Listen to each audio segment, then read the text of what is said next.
As we told you yesterday, former Senator Richard Lugar passed away at the age of 87 in a Virginia hospital.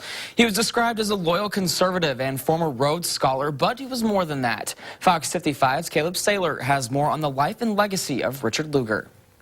Genuine, interested in meeting people, and he was also entirely gracious. That's how Mike Wolf, political science professor at Purdue Fort Wayne, described former Senator Richard Lugar.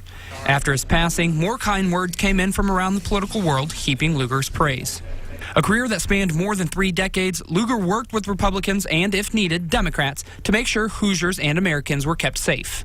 His considerable time in the Senate and the important contributions he made, particularly in U.S. foreign policy and agricultural policy, were things that remain kind of precedent important American policies these days.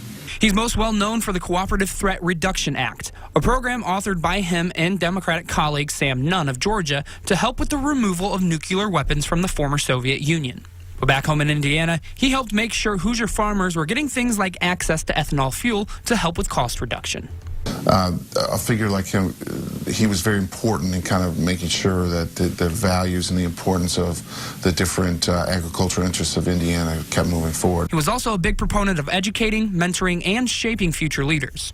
His name adorns scholarships and clubs across the state, and his former interns and scholarship winners tend to do great things because of him.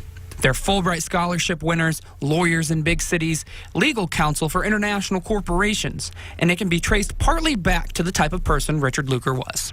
He was a tremendous mentor to them. He met with them, he would have lunch with them, kind of really make sure that they understood the positive sides of politics and of being a leader.